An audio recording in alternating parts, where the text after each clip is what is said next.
প্রথম কিয়ামতের আলামত হচ্ছে ব্যাপক হারে খনিজ সম্পদের প্রকাশ ঘটবে। খনিজ সম্পদ মানে যা মাটির নিচে লুকায়িত রয়েছে তাকে বলা হয় খনিজ সম্পদ। এমন সময় আসবে পৃথিবীর বুকে বড় বড় বিল্ডিং গুলা যেমন পিলারের উপরে খুঁটির উপরে দাঁড়িয়ে থাকে, সুবিশাল সুউচ্চ অট্টালিকা গোটা বিশ্ব জুড়ে, ঠিক তেমন করে আল্লাহ সুবহানাহু ওয়া তাআলা তার জমিনের ভেতরে থাকা যে খনিজ সম্পদ মালামাল তা উদ্যত করে দেবেন। অত্র বিষয় এর উপরে একটি হাদিস যদি আমরা শুনি তাহলে বুঝতে পারবো। আবু হুরায়রা রাদিয়াল্লাহু তাআলা আনহু বলেন, রাসূল সাল্লাল্লাহু আলাইহি সাল্লাম বলেছেন, ভূপৃষ্ঠ রাজকীয় প্রসাদের সুবিশাল, মানে ভূপৃষ্ঠ বলতে আমাদের জমিন, রাজকীয় যে প্রসাদ মানে অনেক বড় বড় প্রাসাদ, যেগুলো আমাদের বাড়ি নর্মাল বাড়ি, কিন্তু প্রাসাদ বলতে গেলে অনেক বড় বড় যেগুলো, সেই প্রাসাদ যেমন সুবিন্যস্ত সুবিশাল, এরকম স্তম্ভের ন্যায় বড় বড় প্রাসাদের ন্যায়, হতে পারে বুর্জ খলিফা, হতে পারে হাজার দুয়ারি বা রাজাদের প্যালেস, এরকম সোনার উপর সব ভান্ডার উন্মোচিত হবে। অর্থাৎ এই ভূপৃষ্ঠ জমিন একদিন বিশাল বড় বড় অট্টালিকার মতো একেবারে সম্পদকে উদ্গত করে দিবে, বের করে দিবে। যখন এরকম করে সোনা রূপা মণি মুক্তার প্রাসাদ সম রাস্তার ধারে পড়ে থাকবে, যার দাম মিলিয়ন ট্রিলিয়ন ট্রিলিয়ন ডলার, এই সম্পদ যখন জমি বের করে দিবে, ঠিক এমত অবস্থায় একজন খুনি যে খুন করেছে রাস্তার পাশ দিয়ে যাবে আর এই সম্পদ দেখবে আর বলবে, আমি তো এর জন্যই খুন করেছিলাম, এই সম্পদের জন্যই আমি খুন করেছিলাম। আত্মীয়তার সম্পদ মানে যারা আত্মীয়তার বন্ধন ছিন্নকারী, তারা এই সম্পদকে দেখবে আর বলবে, আমি তো এই সম্পদের জন্যই আত্মীয়তার বন্ধন ছিন্ন করেছিলাম। চোর যখন রাস্তা দিয়ে যাবে তখন চোর বলবে, আমি তো এই সম্পদের জন্যই চুরি করেছিলাম, বিধায় আমার হাতকে কেটে দেওয়া হয়েছে। তারা সবাই ওই রাস্তা দিয়ে যাবে, খুনি যাবে, চোর যাবে, আত্মীয়তার বন্ধন ছিন্নকারী যাবে, কিন্তু কেউ তারা এই সম্পদকে হাত লাগাবে না, কেউ তারা নেবে না। শুধু পরস্পর এভাবে বলতে বলতে তারা রাস্তার পাশ দিয়ে চলে যাবে। মুসলিম শরীফ হাদিস নম্বর 2388, 2388 নম্বর হাদিস। অত্র হাদিস থেকে বোঝা গেল যে কিয়ামতের আগে আল্লাহ সুবহানাহু ওয়া তাআলার নির্দেশে এই জমিন থেকে প্রাসাদ সম বিশাল বিশাল অট্টালিকা সম সব সম্পদ সমূহকে আল্লাহ সুবহানাহু ওয়া তাআলা বের করে দিবেন। যেদিন বের করে দিবেন সেদিন মানুষ তাদের ভুল বুঝতে পারবে, যে কেন তারা খুন করেছিল, কেন তারা আত্মীয়তার বন্ধন ছিন্ন করেছিল, কেন তারা চুরি করেছিল এই সম্পদের কারণে, অথচ সেই দিন তারা কেউ এই সম্পদকে হাত লাগাবে না। কথা বলতে বলতে পার হয়ে যাবে রাস্তা। অতএব সম্পদে একদিন মানুষের ভালো লাগবে না। মানুষ যদি মানে বুঝতে পারে যে এদিন যে আমাকে পরপারে চলে যেতে হবে, আমাকে হক পথে চলতে হবে, আমাকে সঠিক দিন ইসলামকে মানতে হবে, কারোর মধ্যে যদি এই রিয়েলাইজেশন, এই বুদ্ধিমত্তা চলে আসে, তার কাছে দুনিয়া সম্পদটাকে খুব বেশি মূল্যবান বলে মনে হবে না। তো অত হাদিস থেকে আমাদের শিক্ষা যে যেই সম্পদের কারণে আমরা একে অপরের সাথে কোন্দল করি, ঝামেলা করি, ঝগড়া করি, পাওয়ার জন্য লিপ্ত হয়ে যাই, কূটকৌশল করি, এগুলো একদিন মানুষ ছুঁয়েও দেখবে না, স্পর্শ করেও দেখবে না। রাসূলুল্লাহ সাল্লাল্লাহু আলাইহি ওয়াসাল্লাম এটাই বলেছেন যে সেদিন তোমরা কিয়ামতের জন্য অপেক্ষা করিও। এরপরের আলামত, পরপর তিনটে আলামত। এক, রূপ বিকৃতি হবে, মানুষের চেহারা বিকৃত হয়ে যাবে। দুই, ভূমি ধস হবে, জমিন ধসে যাবে। তিন, আকাশ থেকে পাথর বর্ষণ হবে। এই তিনটেকে মুহাম্মদ সাল্লাল্লাহু আলাইহি ওয়াসাল্লাম কিয়ামতের আলামত বলে উল্লেখ করেছেন। অর্থাৎ সেই জামানায়, আমরা যে জামানায় আছি এটা তো সেই জামানা, সেই জামানার দিকে কিছু সংখ্যক লোকের উপরে এই ধরনের বিপদ আপতিত হবে। কেমন? হাদিস আছে এরকম, ইমরান ইবনে হুসাইন রাদিয়াল্লাহু তাআলা আনহু বলেন, রাসূল সাল্লাল্লাহু আলাইহি ওয়াসাল্লাম বলেছেন যে এই উম্মতের মধ্যে, মানে তার উম্মতের কথা বলেছেন, আমাদের কথা বলেছেন, এই উম্মতের মধ্যে ভূমিধস, জমিনকে ধসিয়ে দেওয়া, রূপ বিকৃতি, চেহারা বিকৃত হয়ে যাবে এবং আকাশ থেকে পাথর নিক্ষেপ করার মতো শাস্তি ঘটবে।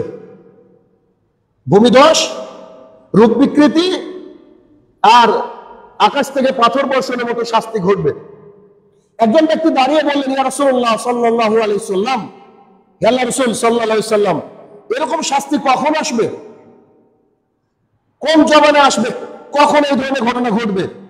রাসূলুল্লাহ সাল্লাল্লাহু আলাইহি সাল্লাম বললেন, এই পয়েন্টটাকে একটু ভালো করে বুঝতে হবে যে সেই দিন 1450 বছর পূর্বে রাসূলুল্লাহ সাল্লাল্লাহু আলাইহি সাল্লাম যখন এইভাবে দাঁড়িয়ে বসে সাহাবায়ে কেরামকে বলছিলেন যে শুনে রাখো, আমার উম্মতের মধ্যে 3টে পাপ নেমে আসবে, জায়গায় জায়গায় ভূমি ধস হয়ে যাবে, জমিন ধসে যাবে, আকাশ থেকে পাথর বর্ষণ হবে, মানুষের রূপ মানুষ থাকবে না, শুয়োর বানর কুকুরের মতো হয়ে যাবে। সাহাবায়ে কেরাম ঘাবড়ে গেলেন, আশ্চর্য কথা, এটা আবার কেমন কথা? সঙ্গে সঙ্গে একজন দাঁড়িয়ে বললেন, এরকম শাস্তি কখন ঘটবে ইয়া রাসূলুল্লাহ সাল্লাল্লাহু আলাইহি সাল্লাম, আপনি আমাদেরকে বলেন এটা কখন ঘটবে? তখন তিনি বললেন, যখন গান বাদ্যযন্ত্র বেড়ে যাবে। এমন কোন বাড়ি নাই যে বাদ্যযন্ত্র নাই, নাই ইল্লা মান রাহিমা রাব্বি, বাদ্যযন্ত্র বেড়ে যাবে। 2, অশ্লীলতা এবং নর্তকীদেরকে দিয়ে নাচ করানো হবে, কোনো কিছুর উদ্বোধনের আগে নর্তকীরা নাচবে। 3, চারিদিকে অশ্লীলতা ছড়িয়ে পড়বে। 4, মদ্যপান ব্যাপক হারে বেড়ে যাবে। যখন এইরকম আল্লাহর জমিনে পাপ চলতে থাকবে, তখন তোমরা এই 3টে আযাবের জন্য অপেক্ষা করিও। রাসূলুল্লাহ সাল্লাল্লাহু আলাইহি ওয়াসাল্লাম এই কথা বললেন, তিরমিজির হাদিস 458, 458 নম্বর হাদিস। অত হাদিস কত বড় ভয়ঙ্কর, কত বড় কঠিন হাদিস, যে আকাশ থেকে পাথর বর্ষণ হবে, মানুষের চেহারা বিকৃত হয়ে যাবে। মানুষের নাকের উপরে যদি একটা ফোঁড়া ওঠে, সে তার নাকটাকে ভেঙে বেড়ায়, দেখাতে চায় না। গালের উপরে যদি কিছু পিম্পল হয়, তার জন্য লক্ষ টাকা খরচ করে যে কি করে এটা সারবে, জনসম্মুখে যেতে চায় না। মানুষ তার চেহারাকে এত ভালোবাসে, অথচ অশ্লীলতা, গান বাজনা, মদ পান বেড়ে গেলে সে নাকি কুকুরের মতো হয়ে যাবে, শুয়োরের মতো হয়ে যাবে, বানরের মতো হয়ে যাবে। অথচ আমরা মানুষ একবারও কল্পনাও করতে পারি না, ভাবিও না যে আমরা এই জামানায় বসবাস করছি। আর যে জামানার ভয়ঙ্কর দৃশ্য শুনে সাহাবায়ে কেরাম চত্বর করে কেঁপেছিলেন, যে এমনও জামানা আসবে যে মানুষ নাকি কুকুর বানরের মতো হয়ে যাবে, আকাশ থেকে নাকি পাথর চলে আসবে, সামান্য বৃষ্টির ফোঁটা যদি গায়ের উপরে পড়ে তো মনে হয় যে শরীর ফুটে হয়ে যাবে, যে সে আল্লাহ সুবহানাহু ওয়া তাআলা পাথর বর্ষণ করতে পারেন। তাহলে গান বাজনা প্রতিদিন আমরা না চাইলেও শুনতে হয়। কাকে আপনি মানা করতে দেবেন, কাকে নিষেধ করবেন? যাকে নিষেধ করবে সে আপনার আমার উপরে চড়া হবে। পরিস্থিতি কত ভয়াবহ, আপনি না শুনলেও আপনাকে শুনতে হবে। মদ্যপানের অবস্থা তো আরো ভয়ঙ্কর, নেশাদার দ্রব্য এত সয়লাভ হয়ে গেছে, আশ্চর্য। এই জামানার কথাই মুহাম্মদ সাল্লাল্লাহু আলাইহি ওয়াসাল্লাম বলেছেন। ইদানিং সোশ্যাল মিডিয়ায় চোখ রাখলে দেখা যাচ্ছে অনেক মানুষের চেহারা কিন্তু বিকৃত হচ্ছে। ছোট্ট বাচ্চা হচ্ছে, মনে বয়স হচ্ছে 70-80 বছরের মতো, চুল থেকে মানে মায়ের পেট থেকে বেরোচ্ছে। একটা বাচ্চা তার শুধুমাত্র একটা চোখ কপালে আল্লাহ সুবহানাহু ওয়া তাআলা দিয়ে পাঠাচ্ছে। এগুলো আমাদেরকে বুঝতে হবে যে কত ভয়ঙ্কর দিন আমাদের জন্য আসতে চলেছে। আয়েশা রাদিয়াল্লাহু তাআলা আনহা বলেন, রাসূলুল্লাহ সাল্লাল্লাহু আলাইহি ওয়াসাল্লাম বলেছেন, শেষ জামানায়, শেষ জামানা মানে এটা ভাবেন না অনেক দূর বাকি আছে, আমাদের জামানার কথা বলছে। শেষ জামানায় তোমার উম্মতের মধ্যে ভূমিধস দেখা যাবে, মানে জমি ধসে পড়বে, রূপ বিকৃতি হবে, আকাশ থেকে পাথর বর্ষণ হবে, এরকম শাস্তি আপতিত হবে। তো তিনি বলেন যে মানে ওই মুহূর্তে বলা হলো তাকে, আমাদের আয়েশা রাদিয়াল্লাহু আনহা বলছেন, আচ্ছা ঠিক আছে, এই জামানায় তো কিছু ভালো মানুষ থাকবে, সৎ মানুষ থাকবে, সবাই যে খারাপ মানুষ এমনটা তো নয়, কিছু সৎ মানুষ থাকবে, তারাও কি ধ্বংস হয়ে যাবে? রাসূলুল্লাহ সাল্লাল্লাহু আলাইহি ওয়াসাল্লাম বললেন, অপরাধ যখন সীমা ছাড়িয়ে যাবে তখন আল্লাহ সুবহানাহু ওয়া তাআলা ধ্বংস করে দেবেন। অপরাধ যখন সীমা ছাড়িয়ে যাবে। তিরমিজির হাদিস 2185 নম্বর হাদিস। অত্র হাদিসে আমাদের আয়েশা রাদিয়াল্লাহু তাআলা বর্ণনা করলেন একই রকম হাদিস, কিন্তু এখানে একটু ভয়ঙ্কর কথা আছে। সেটা কি? যে ভালো মানুষও থাকবে, ইমানদার মানুষ থাকবে, পরেশগার মানুষ থাকবে, কিন্তু তখন যদি এরকম আকাশ থেকে পাথর বর্ষণ হয়, ভূমিধস হয়, তাদের কি হবে? তো তারাও ধ্বংসপ্রাপ্ত হবে। কেন? অসহায় আমরা। আমার বাড়ির পাশে গান বাজছে, আমার বলার অধিকার নেই। আমার বাড়ির পাশে মেয়েটা বেহাপনা করছে, আমার বলার অধিকার নেই। আমার বাড়ির পাশে মানুষ মদ পান করছে, আমার বলার অধিকার নেই। আমার বলার অধিকার নেই, আল্লাহ যখন পাথর পাঠাবে আমার বাড়িতে বাদ দিয়ে পাঠাবে নাকি? সমাজ যখন নষ্ট হয়ে যাবে তখন তো আমাদের কোনো কাজ নাই, আমরা তো পশুর মতো হয়ে যাবো। তাহলে পরিস্থিতি কত ভয়াবহ চিন্তা করেন। এই জন্য বলে যে মানে যখন পাপ সমাজে ব্যাপক হারে বেড়ে যাবে, তখন যখন আযাব আসবে, সে আযাবে কাউকে ছাড়বে না। ইতিপূর্বে বোধহয় একটা হাদিস বলেছিলাম, যখন আল্লাহ সুবহানাহু ওয়া তাআলা কওমে সামুদ, কওমে আদ, কওমে লূতের কোন এক কওমকে আল্লাহ সুবহানাহু ওয়া তাআলা যখন বিকট আওয়াজ দিয়ে তার জাতিকে ধ্বংস করে দিচ্ছিলেন, ওই এলাকার একজন ব্যক্তি ছিল মক্কায়। ওই এলাকার একজন ব্যক্তি, মক্কা তো হারাম, তার মধ্যে মানুষ নিরাপদ। সেই ব্যক্তি সংবাদ পেয়ে ভাবলো যে আমি তো বেঁচে গেলাম, আমার আর অসুবিধা হয়নি, অসুবিধা হবে না। সেই ব্যক্তি যখন মক্কার হারামের মধ্য থেকে বেরিয়ে আসলো, সঙ্গে সঙ্গে সেই আযাব তাকে পাকড়াও করলো। অর্থাৎ পাপ যখন করবে মানুষ, তখন আল্লাহ সুবহানাহু ওয়া তাআলা কাউকে ছাড় দেবেন না। কি ভয়ঙ্কর পরিস্থিতি একবার চিন্তা করেন। তাহলে এই অবস্থা যদি আমাদের উপরে ঘটে বা আমাদের উপরে আসে, তাহলে কি মানে পরিস্থিতি হবে? যদি আর একটা খোলা হাদিস আছে স্পষ্ট যে এই অবস্থা কার কার উপরে হতে পারে বা কেমন হতে পারে, সে বিষয়ে একটা কথা। নাফে রাদিয়াল্লাহু তাআলা আনহু বলেন, নাফে রাদিয়াল্লাহু তাআলা আনহু থেকে বর্ণিত, তিনি বলছেন, একবার আমরা আব্দুল্লাহ ইবনে উমর রাদিয়াল্লাহু আনহুর সন্তান আব্দুল্লাহ ইবনে উমর রাদিয়াল্লাহু আনহুর কাছে বসেছিলাম, বসে গল্প করছিলাম। ঠিক এমন অবস্থায় এক ব্যক্তি এসে বলছেন যে শাম দেশের একজন ব্যক্তি, মানে একজনের নাম নিয়ে বলছে, শামের একজন ব্যক্তির নাম নিয়ে বলছে, আপনাকে সালাম জানিয়েছি। নাফে রাদিয়াল্লাহু আনহু বলছেন, আমরা আব্দুল্লাহ ইবনে উমর রাদিয়াল্লাহু আনহুর সাথে বসা ছিলাম, একজন ব্যক্তি এসে আমাদেরকে বলছেন শাম দেশের অমুক ব্যক্তি আপনাকে সালাম পাঠিয়েছে। আব্দুল্লাহ ইবনে উমর রাদিয়াল্লাহু আনহু বলছে, আচ্ছা শুনেছি। তারপরে বলছে, হ্যাঁ কি বিষয়? বলছে সে নাকি একটা নতুন প্রথা আবিষ্কার করেছে, সে একটা নতুন প্রথা আবিষ্কার করেছে। হাদিসটা ভালো করে শুনবেন। যদি তাই হয়, আব্দুল্লাহ ইবনে উমর রাদিয়াল্লাহু আনহু বলছেন, শুনেছি সে নাকি একটা ইসলামের মধ্যে নতুন একটা প্রথা আবিষ্কার করেছে। তখন বলছে যদি তাই হয় তো তাকে দিয়ে আমার সালাম দিও না। আমি সে যে আমাকে সালাম দিয়েছে, যে আমি ওয়ালাইকুম সালাম বলবো, এটা তাকে দিও না। কেন না? তিনি নিজের কথা বলছেন না। কেন না? নবী করিম সাল্লাল্লাহু আলাইহি সাল্লামকে বলতে শুনেছি, বিদআতি যারা বিদআত করে, অর্থাৎ ধর্মের নামে নতুন কিছু বানায়, বিদআত করে, আর নাস্তিক, এক হচ্ছে বিদআতি, দুই হচ্ছে নাস্তিক, আর তাকদীরের প্রতি অবিশ্বাসকারী, ভাগ্য টাগ্য কিছু নাই, এমন অনেক মানুষ বলে। এই তিন প্রকার ব্যক্তির উপরে আল্লাহ সুবহানাহু ওয়া তাআলা পাঠাবেন ভূমিধস আর পাথর বর্ষণের মতো ভয়াবহ পাপ। আগের হাদিস কিন্তু আছে যে এই তিনটে কাজ করলে, চারটে কাজ করলে আল্লাহ পাঠাবেন, কিন্তু এটা আরেকটা হাদিস। বিদআত যারা করে, যারা নাস্তিক, আর যারা তাকদীরের প্রতি বিশ্বাস রাখে না, এটা বড় ক্ষতি হয়ে গেল। অন্য আল্লাহকে গালি দিয়ে বসলো না, এটা তাকদীরে ছিল, আল্লাহর কাছে পানা চাইতে হবে। তাহলে বিদআত যারা নতুন কিছু আবিষ্কার করে, এটা তাদের জন্য। মুসনাদ আহমদের হাদিস 6208, মানে 6208 নম্বর হাদিস। তার মানে এটা কি? যদি কেউ নতুন কিছু আবিষ্কার করে, সাহাবায়ে কেরাম তার সাথে সালাম পর্যন্ত দেয়নি। এই বছর আমাদের সরকারপাড়া মসজিদে শিক্ষক দিবস পালন হয়েছে, আমাদের সরকারপাড়া মসজিদে অনুষ্ঠান করা হয়েছে। 40 কদম এই বিদআতি মোনাজাত, খতমে কোরআন, তারপরে হচ্ছে বাপ মদ খেয়ে মারা গিয়েছে, হুজুরকে ডেকে 500 টাকা দিয়ে মুরগি খাই জান্নাতে যাওয়ার ব্যবস্থা, যত কার্যকলাপ হয়েছে। এই যে আজানের আগে সুন্দর ডিজাইন করে মুহাম্মদ সাল্লাল্লাহু আলাইহি ওয়াসাল্লামকে, এই যে কত সুন্দর কথা বলেছে, এখনো দাঁড়িয়ে রাখা সম্ভব হয়নি। তারপরে এরকম কত অন্যায় যে চলে, এগুলো সব বিদআত, এই ধর্মের নামে নতুন। তাহলে এই হাদিস অনুযায়ী এদেরকে সালাম দেওয়া যাবে না। আমি বলছি না, হাদিস বলছি। দেখেন, ভালো মুহাদ্দিসকে জিজ্ঞাসা করেন, কিছু করার নেই। মানে বিদআত যে এত ঘৃণিত কেন? আচ্ছা, এত ঘৃণিত কেন? আমি আমার ছাত্রকে বললাম যে আমি যেটা বলে দেবো এটা ফাইনাল, এর বাইরে যাওয়া যাবে না। আমার ছাত্র পণ্ডিত পণ্ডিত অতিমাত্রায় পণ্ডিত হয়ে বলছে যে না, এটা তো হবে না, এটা হবে।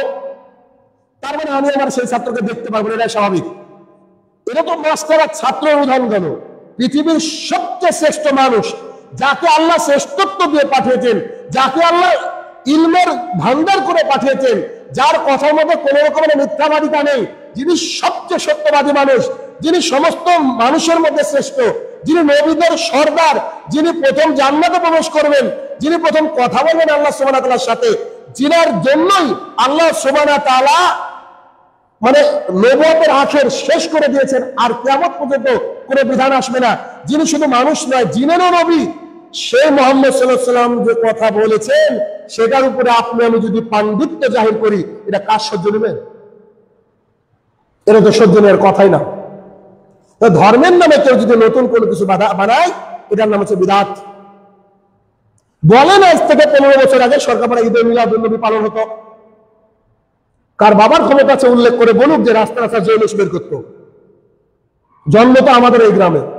এখন এমন মাত্রায় শুরু হয়েছে, মনে হচ্ছে এটা ফরজ, প্রত্যেক বছর পালন করতে হবে, ফরজ হয়ে গেছে। ছোট ছোট বাচ্চাদেরকে সকালবেলায় বের করে দিয়েছে। এটা হচ্ছে বিদআত, ধর্মের নামে নতুন কিছু। আমি বলছি না, খোঁজ নিয়ে দেখেন, আবু হানিফা রাহমাতুল্লাহ বলেছে। তাহলে এই যে এখানে বলা হলো যে তাদের উপরে কি আসবে? ভূমিধস আসবে, তাদের উপরে পাথর বর্ষণ হবে। তো তারা তো আমার বাড়ির পাশে, কি করবো? পাথর তো আমার বাড়িতে লাগবে, কিছু করার নেই। ভয়াবহ পরিস্থিতি। বলেন, দিন রাত বলি, সবই তো শোনে, সবই তো বুঝে, কিন্তু পরিবর্তন হয় না কেন? অন্তত হয় পরিবর্তন হবে, আর না হলে এসে বলবে তুমি কি উল্টো পাল্টা বকো, কিছু একটা বলবে, কথা তো শোনার চেষ্টা করবে, তাও তো শোনে না। একবার আল্লাহ মোহর মেরে দিয়েছে কানে। পরিস্থিতি কত ভয়াবহ! তাহলে কি? এরা হচ্ছে সেই অভিশপ্ত জাতি, যাদের উপর আল্লাহ তাআলা ভূমিধস করে দেবে, যাদেরকে পাথর মেরে ধ্বংস করে দেবেন। এরপরে আলামত, ভারী বৃষ্টি হবে, যা প্লাবন সৃষ্টি করে দেবে। এই হাদিসটা সকালবেলা আমি দেখছিলাম, হাদিস দেখে আমার মাথা খারাপ। যদিও পড়া হাদিস, তারপরেও কিছু কিছু হাদিস আছে যেগুলো মাথা ঘুরিয়ে দেয়। দেখেন তো, একটা মানুষ সারা জীবন সঞ্চয় করে, কষ্ট করে, তিল তিল করে একটা বাড়ি তৈরি করে, নিজের মনের মতো একটা বাড়ি তৈরি করে, আর সেই বাড়ি যদি কোনো কারণে, ধরেন আমি সুন্দর করে একটা বাড়ি তৈরি করলাম, কালকে নদী ভাঙা শুরু হলো, 3 থেকে 4 চাপ পড়লে তোমার বাড়ি শেষ। তাহলে আমার এতদিনের তিল তিল করে লাখ লাখ টাকা খরচ করে বাড়ি করা, নিশ্চয় আমার কষ্ট লাগবে। স্বাভাবিক কথা, এটা স্বাভাবিক। হাদিস শুনেন, আবু হুরায়রা রাদিয়াল্লাহু তাআলা আনহু বলেন, রাসূল সাল্লাল্লাহু আলাইহি সাল্লাম বলেছেন, ততক্ষণ পর্যন্ত কিয়ামত সংগঠিত হবে না, মানে ততক্ষণ অবধি কিয়ামত সংগঠিত হবে না, যতক্ষণ না আকাশ থেকে এমন বৃষ্টি হচ্ছে, এমন বৃষ্টি হচ্ছে, এই বৃষ্টির কারণে এত বন্যা সৃষ্টি হবে যে যার কারণে পাথরের নির্মিত বাড়িও ধ্বংস হয়ে যাবে। আকাশ থেকে এত বৃষ্টি হবে, এত বৃষ্টি হবে, যে কারণে বন্যা হবে। ওই বন্যায় কি হবে? পাথরের তৈরি বাড়িও ধ্বংস হয়ে যাবে, শুধুমাত্র থেকে যাবে যেগুলা পশম দিয়ে তৈরি তাঁবুর বাড়ি। পশম দিয়ে তৈরি তাঁবুর বাড়িটা টিকে থাকবে এই সময়। আর বড় বড় অট্টালিকা কি হয়ে যাবে? ধ্বংস হয়ে যাবে। এত বৃষ্টি হবে, এত বৃষ্টি হবে। একটু খেয়াল করে দেখেন, আজ থেকে 20 বছর আগের অবস্থা আর এখনকার অবস্থা দেখেন, চারিদিকে এত বন্যা হচ্ছে, এত বন্যা। দুবাই দেখেন, আপনার দিল্লি দেখেন, এদিকে মালদার ভূতনি বলে একটা এরিয়া আছে, ওই এলাকায় মানুষের অবস্থা খুব ভয়াবহ। এত বন্যা হয়, এত বন্যা, এখন পর্যন্ত বন্যা আর নদীর খনন, মানে ভালো ভালো বাড়িঘর সব ধ্বংস হয়ে যাচ্ছে। আপনার আমার বাড়িঘর ধ্বংস হয়ে যাবে কিসে? বন্যাতে। কারণ যদি পানি থাকতে থাকে তাহলে আস্তে আস্তে বেসমেন্ট গুলা ধসে যাবে, পানির স্তর গুলা নিচে খুলে যাবে, মাটির স্তর খুলে যাবে, অটোমেটিকলি বাড়ি ধ্বংস হয়ে চলে যাবে। এটা হাদিস কোথাকার? মুস্তাদ আহমদের হাদিস 7554 7554 নম্বর হাদিস। এটা হাদিস বলছি, এটা আমার আপনার কথা নয়। তাহলে এই যদি পরিস্থিতি হয় তাহলে কত ভয়াবহ পরিস্থিতির সামনে আমাদের জন্য ওয়েট করছে। এবার চিন্তা করেন এর পরের হাদিস, এই পরের অংশ শোনেন। এরপরে হচ্ছে উর্বর শক্তিহীন বৃষ্টি হবে। উর্বর শক্তিহীন বৃষ্টি মানে আকাশ থেকে প্রচুর পরিমাণে বৃষ্টি হবে, কিন্তু সেই বৃষ্টিতে ফসল হবে না। কৃষকরা হা করে চেয়ে থাকে কখন আল্লাহ সুবহানাহু ওয়া তাআলা আকাশ থেকে একটু পানি দিবে, আমাদের খরচ বেঁচে যাবে, আমাদের ফসলগুলা শস্য শ্যামল হবে, সুন্দর হবে। অথচ এমন একটা সময় আসবে আকাশ থেকে বৃষ্টি হবে, কিন্তু সেই বৃষ্টিতে ফসল জন্মাবে না। কারণ ফসল দেওয়ার মালিক আল্লাহ সুবহানাহু ওয়া তাআলা, বৃষ্টি দেওয়ার মালিক আল্লাহ সুবহানাহু ওয়া তাআলা। আল্লাহ বৃষ্টিকে যা বলবে বৃষ্টি তাই শুনবে, কিছু করার নেই। হাদিস শুনেন, মুহাম্মদ সাল্লাল্লাহু আলাইহি ওয়াসাল্লামের 10 বছরের খাদেম আনাস রাদিয়াল্লাহু তাআলা তিনি বর্ণনা করেন, নবী করিম সাল্লাল্লাহু আলাইহি ওয়াসাল্লাম বলেছেন, কিয়ামতের আগে আকাশ থেকে অনবরত বৃষ্টি হবে, প্রচুর বৃষ্টি হবে, অনবরত বৃষ্টি হবে, মানে কন্টিনিউয়াসলি বৃষ্টি হবে, কিন্তু এর মাধ্যমে কোনো ফসল উৎপন্ন হবে না। প্রচুর বৃষ্টি হবে কিন্তু কোনো ফসল উৎপন্ন হবে না। এটাও মুসনাদে আহমদের হাদিস 14,452 নম্বর হাদিস। তাহলে চিন্তা করেন, আনাস ইবনে মালিক রাদিয়াল্লাহু তাআলা থেকে বর্ণিত যে বৃষ্টি হবে, কিন্তু ওই বৃষ্টিতে কি হবে না? ফসল আসবে না। রাসূল সাল্লাল্লাহু আলাইহি ওয়াসাল্লাম একটা হাদিস শুনেন, রাসূল সাল্লাল্লাহু আলাইহি ওয়াসাল্লাম বলেছে, শোনো, দুর্ভিক্ষ মানে হচ্ছে বৃষ্টি না হয় এমনটা নয়। তারপরে আমরা কি বৃষ্টি না হলে মনে করি যেটা দুর্ভিক্ষ হচ্ছে, তাই না? বৃষ্টি না, হাহাকার চারিদিকে। রাসূলুল্লাহ সাল্লাল্লাহু আলাইহি ওয়াসাল্লাম জানে যে পাবলিক প্রশ্ন করবে, খালি খরা হলে বলে যে দুর্ভিক্ষ। তখন তিনি বলছেন, শুনে রাখো, দুর্ভিক্ষ হওয়া মানে বৃষ্টি না হওয়া নয়, বরং অচিরেই খুব শীঘ্রই এত বৃষ্টিপাত হবে যার ফলে কোনো ফসল উৎপন্ন হবে না, জমি কিছু বের করে মানুষকে দিবে না, তখনই দুর্ভিক্ষ সৃষ্টি হবে। ফসল না হলে কি হবে? দুর্ভিক্ষ হবে। মুসলিম শরীফের হাদিস 2904, মানে 2904 নম্বর হাদিস। অত্র হাদিস থেকে আমরা বুঝতে পারলাম যে কি বৃষ্টি হবে, যে বৃষ্টির মধ্যে উর্বর শক্তি আল্লাহ দিবেন না।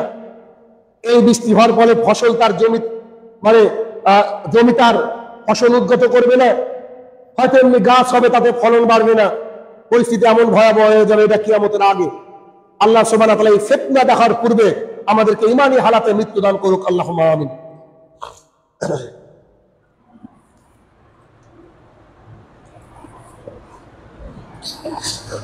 আলহামদুলিল্লাহি ওয়াহদাহ, আসসালাতু ওয়াসসালামু আলা মান লা নাবিয়্যা বা'দাহু, আম্মা বা'দ। আলোচনা হচ্ছে কিয়ামতের আলামত পর্ব 11। আমরা একটু একটু করে কিয়ামতের আলামতের কিছু অংশ শুনে আসছি। আজকে 11তম পর্বের আরেক দু একটা হাদিস আপনাদের সামনে পেশ করার চেষ্টা করব, যে হাদিসগুলা শুনে আমলে নেওয়ার চেষ্টা করতে হবে। কেননা পৃথিবীর বুকে আমরা কতদিন আছি এটা কেউ আমরা বলতে পারবো না, যার ফলে আমাদেরকে হাদিসকে শুনে তার উপরে আমল করার চেষ্টা করতে হবে। এর পরের আলামত হচ্ছে সর্বগ্রাসী ফিতনা, সব দিক থেকে ফিতনা নেমে আসবে। এমন যে আলামতগুলো আপনাদের সামনে এই পর্যন্ত আলোচনা করা হয়েছে, প্রায় 90-এর উপর আলামত আলোচনা করেছি আমি এই কয়েক সপ্তাহ যাবত। 90-এর উপর আলামতের সব আলামতগুলো খেয়াল করে দেখবেন যেগুলো ঘটে চলেছে প্রতিনিয়ত। তো এরকম আরো কিছু আলামতের আরেকটা আলামত হচ্ছে সর্বগ্রাসী ফিতনা, মানে চারিদিক থেকে ফিতনা চলে আসবে। কেমন? আব্দুল্লাহ ইবনে আমর রাদিয়াল্লাহু তাআলা আনহু বলেন, রাসূল সাল্লাল্লাহু আলাইহি ওয়াসাল্লাম বলেছেন, এমন ভয়াবহ ফিতনা সৃষ্টি হবে, এত কঠিন ফিতনা সৃষ্টি হবে যা পুরো আরব বিশ্বে ছড়িয়ে পড়বে। আরবের কথা বলা হয়েছে, আরব বিশ্বে ছড়িয়ে পড়বে। এই ফিতনার সময় সকলেই যারা মারা যাবে এই ফিতনার সময়, তারা সবাই জাহান্নামে যাবে। এমন ফিতনা আসবে সমগ্র আরব জুড়ে ছড়িয়ে পড়বে। এই ফিতনা যারা মারা যাবে তারা সবাই জাহান্নামী। মুখের কথার ধার হবে তখন মানুষের তরোয়ালের ধারের চেয়ে কঠিন। মুখের কথার ধার হবে মানুষের কাছে তখন কি? তরলের ধারের চেয়ে কঠিন। অনেক অনেক কিতাবে হাদিস আছে, তার মধ্যে মুসনাদ আহমদের রয়েছে 6980, 6980 নম্বর হাদিস। আবু দাউদে রয়েছে 4267 নম্বর হাদিস। আর তিরমিজিতে রয়েছে 2176 নম্বর হাদিস। আরবের ফিতনার কথা বলা হয়েছে, যেই ফিতনায় সবাই মারা যাবে, আর যারা মারা যাবে তারা কি হবে? জাহান্নামে যাবে। আচ্ছা, এখন উলামায়ে দ্বীন এটাকে ব্যাখ্যা করছে, তারা ব্যাখ্যা করছেন এভাবে, সবাই মারা যাবে মানে কি, সবাই জাহান্নামে যাবে মানে কি? তার মানে তারা দুনিয়ার বিষয় নিয়ে লড়াই করবে, দিনের জন্য নয়, দুনিয়ার বিষয় নিয়ে লড়াই করবে। আর দুনিয়ার বিষয় নিয়ে যখন লড়াই করবে, তখন দুনিয়া দুনিয়া করতে করতে যখন মানুষ মারা যাবে, তার থাকার জায়গায় জাহান্নাম। এই জন্য আল্লাহর জমিনে একটা জিনিস এখান থেকে বুঝে নিতে হবে, আপনি যদি কোনো ইনকাম করেন, এই ইনকামটাও ইসলামাইজ করার চেষ্টা করতে হবে। কেমন? আপনার উদ্দেশ্য কি? হালাল ইনকাম করবো, এটা একটা ইসলাম করা, মানে ইনকামকে ইসলামাইজ করার একটা ধাপ। 2, আমি হারাম ইনকামকে ত্যাগ করব, হালাল ইনকাম করে আমার সংসার চালাবো। 2 নম্বর, আমি যে ইনকাম করব, এই ইনকামের মাধ্যমে আমাকে ইসলামকে প্রতিষ্ঠা করার চেষ্টা করতে হবে। ধরেন আমি ইংরেজি পড়াই, আমার এমন কোনো ক্লাস নেই যে আমি 2-1টা হাদিস বলি না, হিন্দুও পড়ে, আমার কাছে খ্রিস্টানও পড়ে, আমি হাদিস বলার চেষ্টা করি। কেন? যে হাদিসের মাধ্যমে তাদেরকে বোঝানোর চেষ্টা করি।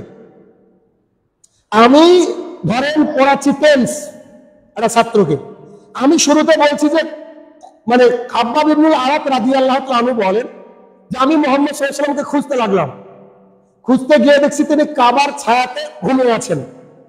তা আমি তাকে গিয়ে বললাম, আল্লাহ রাসূল সাল্লাল্লাহু আলাইহি সাল্লাম, এই কাফেররা যে অত্যাচার সহ্য করেছে আমরা সহ্য করতে পারছি না, আপনি আপনারা একটু কিছু ব্যবস্থা করেন, আমাদেরও তো ক্ষমতা আছে, আমরা তো যুদ্ধ করতে পারি, কতদিন এই কষ্ট সহ্য করব? তখন রাসূল সাল্লাল্লাহু আলাইহি ওয়াসাল্লামের মুখটা লাল হয়ে গেল।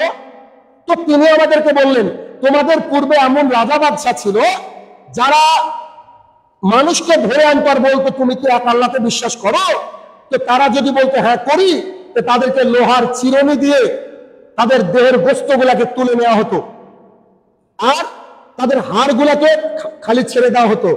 তোমাদের উপরে কি ওই কষ্ট আছে? খাব্বাব ইবনে আরাত রাদিয়াল্লাহু আনহু বলছে, না না না, এই কষ্ট নাই। তখন তিনি সিদ্ধান্ত নিলেন, আমি রাসূল সাল্লাল্লাহু আলাইহি ওয়াসাল্লামকে এই কথা আর জিজ্ঞাসা করব না, যতই কষ্ট হোক আল্লাহর উপরে তাওয়াক্কুল রাখবো। আমি হাদিসটাকে পেশ করে বলছি যে যখন খাব্বাব ইবনে আরাত রাদিয়াল্লাহু আনহু মুহাম্মদ সাল্লাল্লাহু আলাইহি ওয়াসাল্লামকে জিজ্ঞাসা করছিলেন, খুঁজছিলেন, এটা যে প্রেজেন্ট টেন্স, বর্তমান কাল। আর রাসূল সাল্লাল্লাহু আলাইহি ওয়াসাল্লাম যখন আগের জামানার বাদশার কথা বললেন, এটা যে পাস্ট টেন্স, আর তিনি সিদ্ধান্ত নিলেন এই কথা তিনি বলবেন, এটা যে ফিউচার টেন্স। কেন? কারণ আমি তার মধ্যে একটা হাদিস অন্তত শোনাতে পারলাম। আমার সামনে কে থাকে দ্যাট ডাজন্ট ম্যাটার, কিন্তু আমাকে আল্লাহর সন্তুষ্টির জন্য কাজ করতে হবে। এই জন্য নিজের কাজকে কি করতে হবে? আমি যদি কোথাও যুদ্ধক্ষেত্রে যাই, গনিমত আপনি এমনি পাবেন যুদ্ধ থেকে, কিন্তু আপনাকে টার্গেট করতে হবে যে কি আমি আল্লাহর জন্য লড়ছি। ধরেন এই নামাজ পড়তে আসাকে কেউ যদি মনে করে ব্যায়াম করতে যাচ্ছি, তাহলে নামাজের নেকি পাবে না। ওই ব্যক্তি যদি মনে করে যে নামাজের মাধ্যমে কি হয়, ব্যায়ামও হয় এবং নেকি হয়, কিন্তু আমার উদ্দেশ্য থাকবে কি নেকি, তাহলে নেকিও পেয়ে গেল, ব্যায়ামও পেয়ে গেল। মানে আমার ইনকামটাকে ইসলামাইজ করার চেষ্টা করতে হবে, ব্যাস। তাহলে এরপরে আলামত কি? মুসলমানদের সাহায্যে গাছ এবং পাথর কথা বলবে। দেখেন আল্লাহ তাআলা কত বড় নিয়ামত দিয়ে রেখেছেন যে মুসলমানদেরকে সাহায্য করবে কে? গাছ এবং পাথর। আর আজকে আমরা মুসলমানদের শত্রু। গাছ এবং পাথর মুসলমানদেরকে সাহায্য করবে যখন ইহুদিদের সাথে যুদ্ধ হবে। ব্যাপারটা কেমন শুনেন। আব্দুল্লাহ ইবনে ওমর রাদিয়াল্লাহু তাআলা আনহু বলেন, রাসূল সাল্লাল্লাহু আলাইহি ওয়াসাল্লাম বলেছেন, ইহুদিদের সাথে তোমাদের ভয়ঙ্কর যুদ্ধ হবে, বিশাল যুদ্ধ হবে, সেই যুদ্ধে তোমরা বিজয় লাভ করবা। দেখেন তাহলে টেনশন কিসের? মুসলমানরা বিজয় লাভ করবে। হাদিসকে যদি হাদিসের মতো মনে করে তো টেনশনের কোনো কারণ নেই। তো বলছে যে শোনো, মুসলমানরা এমন ভাবে জিতবে যে মুসলমানদেরকে দেখেই ভয়ে ইহুদিরা পালিয়ে যাবে, খ্রিস্টানরা পালিয়ে যাবে। যখন তারা পালিয়ে যেতে যেতে দেখবে যে মুসলমানের সৈনিকরা তাড়া করেছে, তারা পাথর বা গাছের আড়ালে লুকিয়ে থাকবে। তখন মুসলমানের সৈনিক খুঁজবে, আরে কোথায় গেল কোথায় গেল, তখন সেই পাথর এবং গাছ পেছন থেকে বলবে যে তুমি ইহুদিকে খুঁজছো, এ দেখো দেখো এ দেখো ইহুদি আমার পেছনে, আসো আসো। তখন মুসলমানকে ধরবে, হত্যা করবে। সুবহানাল্লাহ বিহামদিহি। চিন্তা করেছেন হাদিস কোথাকার? হাদিস হচ্ছে বুখারীর 2723, মানে 2723 নম্বর হাদিস আর 3349 নম্বর হাদিস। মানে মুসলমানদেরকে সাহায্য করবে গাছ এবং পাথর। তাহলে আপনার আমার ভয়ের কি জায়গা? আল্লাহ সাহায্য করাবে। তার মানে গাছও কথা বলবে, পাথরও কথা বলবে। তাহলে আমাদের এটা বুঝতে হবে। আরেকটা হাদিস, আবু হুরায়রা রাদিয়াল্লাহু তাআলা আনহু বলেন, রাসূল সাল্লাল্লাহু আলাইহি ওয়াসাল্লাম বলেছেন, যতক্ষণ ইহুদিদের সাথে মুসলমানদের তুমুল লড়াই হচ্ছে, বিশাল যুদ্ধ হচ্ছে, ততদিন পর্যন্ত কিয়ামত সংগঠিত হবে না। শুনেন, যুদ্ধে ইহুদিরা পালিয়ে যাবে, পালিয়ে যাওয়ার পর তারা পাথর এবং গাছের নিকটে আশ্রয় নেবে। তখন সেই গাছ ডেকে ডেকে বলবে, এই যে ইহুদি, একে হত্যা করো। কিন্তু গারকাত বলে একটা গাছ আছে, এই গাছটা ইহুদিদের গাছ। আল্লাহ রাসূল সাল্লাল্লাহু আলাইহি ওয়াসাল্লাম বললেন, এই হাদিসটা মুসলিম শরীফের হাদিস 7523 নম্বর হাদিস। এখানে একটা মজার বিষয় দেখেন, আমাদের চেয়ে ইহুদি খ্রিস্টানরা বেশি কোরআন পড়ে, হাদিস পড়ে। কেন? দেখবেন যতগুলা ব্যাংকিং সিস্টেম সব ইহুদিদের, যতগুলা ব্যাংকিং সিস্টেম সুদের কারবার সব ইহুদি খ্রিস্টানের। কেন? ওরা কোরআন পড়েছে, হাদিস পড়ে পেয়েছে যে সুদ ধ্বংস হবেই আর ব্যবসা বেড়ে যাবে। ইহুদি খ্রিস্টানরা বড় বড় ব্যবসার মালিক আর মুসলমানরা বড় বড় সুদের কারবারের মালিক। ওরা জানে যে ধ্বংস হবে। সুদ মায়ের সাথে জেনা সমতুল্য পাপ, ওরা জানে। কেউ কোনো ব্যক্তি মায়ের সাথে জেনা সমতুল্য পাপ করে জান্নাতে যেতে পারে, ওরা জানে। তাই দেখেন সুদের কারবার ঢুকে দিয়েছে।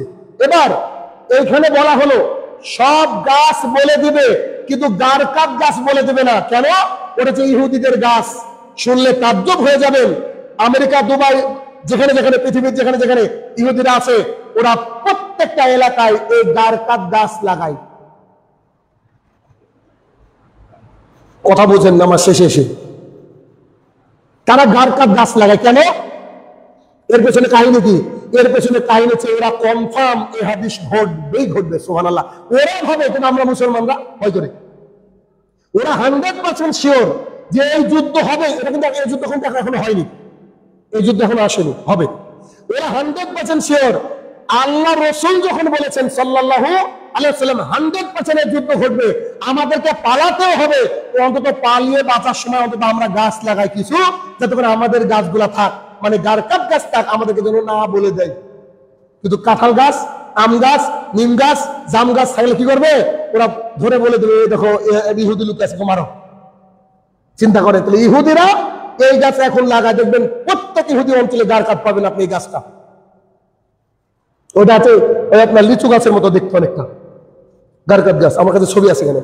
তাহলে কি, এই যে গারকাত গাছ ওরা লাগায়, কিন্তু গারকাত গাছ কাদের গাছ? ইহুদিদের গাছ। আল্লাহ রাসূল সাল্লাল্লাহু আলাইহি ওয়াসাল্লাম নিজে বলে দিচ্ছেন এটা ওদের গাছ, এরা আমাদের গাছ নয়। তাহলে আজকের খুতবা থেকে আমরা কি পেলাম?